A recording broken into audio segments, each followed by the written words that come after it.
আমি মাছ কুটে ধুয়ে নিয়ে এখন কড়াইতে সামান্য তেল দিয়ে দিয়েছি। এর ভিতরে কাঁচামরিচ পেস্ট দিয়ে আমি ভালো করে নেড়ে চেড়ে ভেজে নেব। তার ভিতর সামান্য পরিমাণ 1 চামচ পরিমাণ হলুদের গুঁড়া দিয়ে ভেজে সামান্য একটু পানি দিয়ে দেব।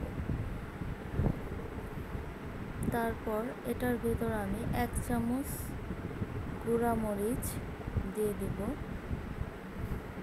তারপর সামান্য লবণ 1 চামচ পরিমাণ বা স্বাদ অনুযায়ী দিবেন।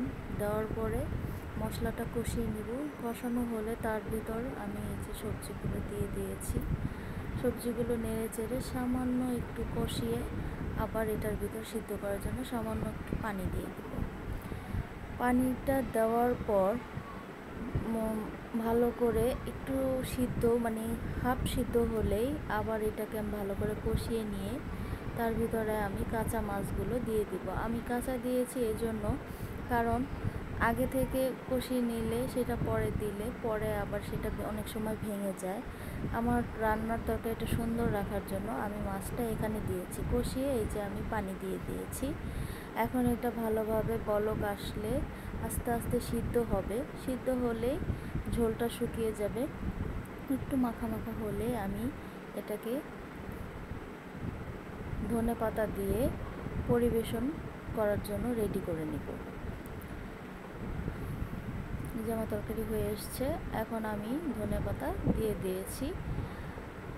আর একটু কিছুক্ষণ রেখে এই যে আমার তরকারি হয়ে গেছে।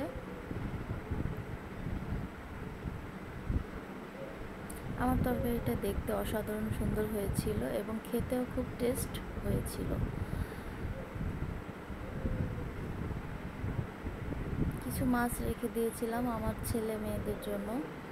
এই যে আমি মাছগুলো তেলে আলাদা ফ্রাই প্যানে ভেজে নিয়েছি। একটু কড়া করেই ভেজেছিলাম।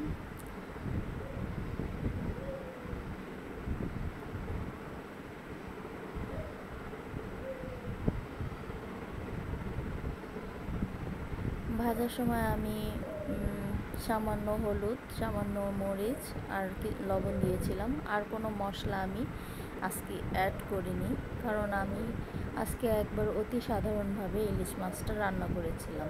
খেতেও খুব ভালো হয়েছিল। বাসার সবাই খেয়ে খুব প্রশংসা করছিল। আপনারাও ভালো লাগলে ট্রাই করে দেখবেন অবশ্যই।